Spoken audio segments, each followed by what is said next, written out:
Hi. Stock మార్కెట్‌లో వాలటిలిటీకి దూరంగా ఉంటున్నారా? పోర్ట్‌ఫోలియోస్ అన్నీ కూడా రెడ్‌లో ఉండి బ్లీడ్ అవుతున్నాయా? అంటే స్టాక్ మార్కెట్‌లో ఉండి సస్టైనబిలిటీ ఉన్న బిజినెస్ మోడల్ లాగా లేదా స్టాక్ మార్కెట్ లాంగ్ టర్మ్‌లో మంచి వెల్త్ క్రియేట్ చేసుకునేలాగా ప్లానింగ్స్ ఏమైనా ఉన్నాయా? అయితే అలాంటోళ్ళ కోసం ఈ ప్రోగ్రామ్ అండి. ETFs, index funds and mutual funds. మా స్టాక్ మార్కెట్‌లో ఉండి కూడా సెక్యూర్ వేలో మనీ మేక్ చేసుకునే పద్ధతి ఏదైనా ఉందంటే రిటైలర్స్‌కి ఈ మూడే అన్నమాట. దీంట్లో కాంప్రహెన్సివ్‌గా మీకు ట్రైనింగ్ అండ్ గైడెన్స్ దొరుకుతుంది. అండ్ వీకెండ్స్‌లో జరిగే ఈ ప్రోగ్రామ్‌లో అటెండ్ అవ్వటం ద్వారా ETFs, index funds and mutual ఫండ్స్‌లో మీ నాలెడ్జ్ పెంచుకోండి. మీ పోర్ట్‌ఫోలియో మీరే మెయింటైన్ చేయటం ద్వారా ఇయర్లీ యావరేజ్ మీద 20-30% మనీ మేక్ చేసుకోండి. All the best. Thank you.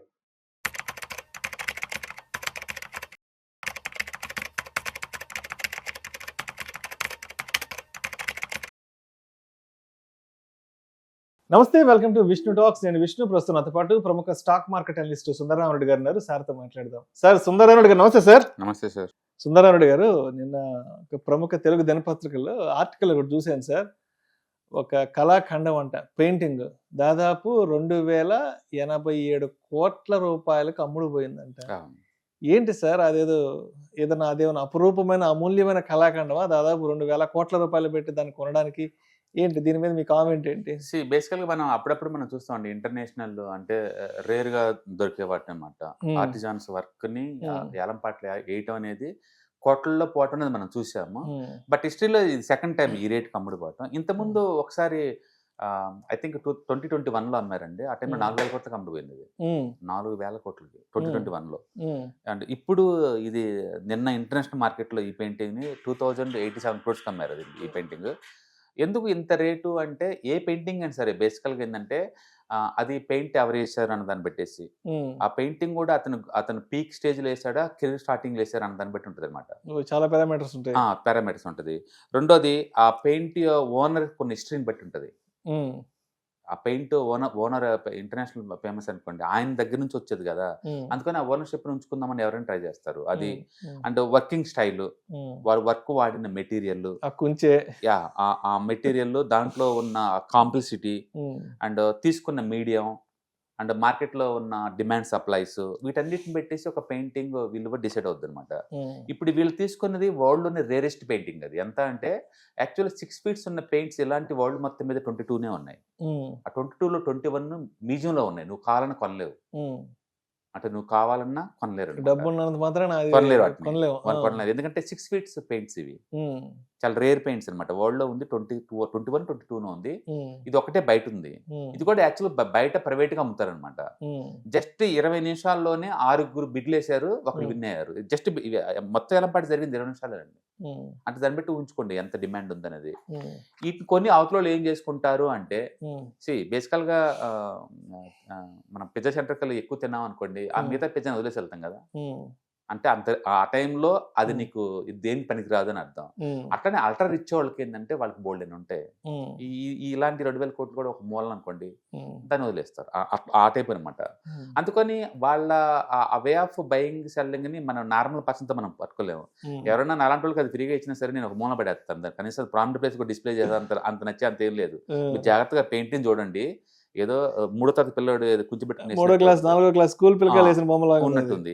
కాబట్టి దాంట్లో ఉన్న అర్థం, పరమార్థం మనలాంటి సామాన్యుడికి అర్థం కాదు. అర్థం కాదు.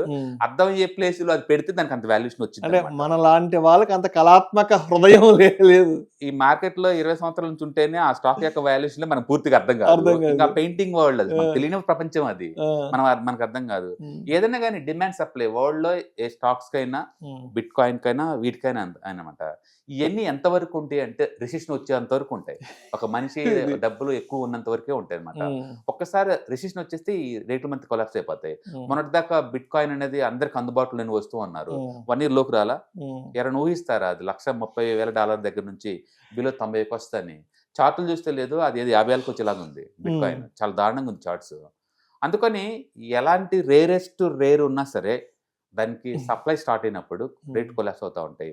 కాకపోతే పెయింటింగ్ వరల్డ్‌లో ఉన్న బ్యూటీ ఏందంటే అదొక హాబీగా పెట్టుకున్న వాళ్ళందరూ పక్కా హార్డ్ కోర్ రిచ్ పర్సన్స్ అనమాట వాళ్ళు.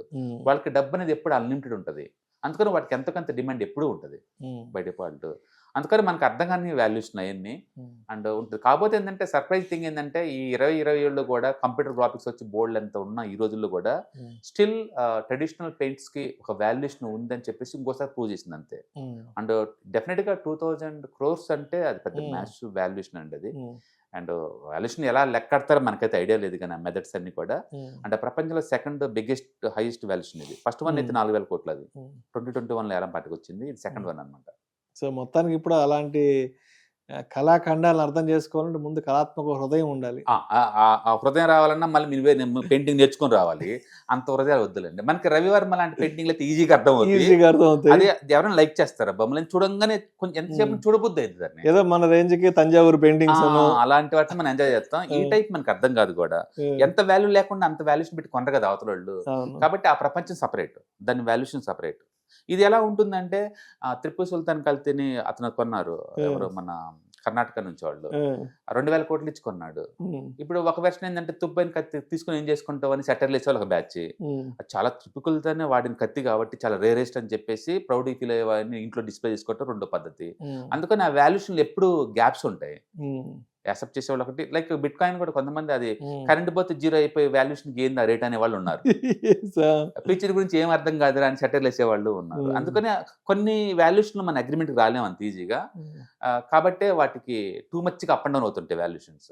కాబట్టి ఆ రేటుకి ఈ రోజుల్లో కూడా రావడం చాలా గొప్ప విషయం.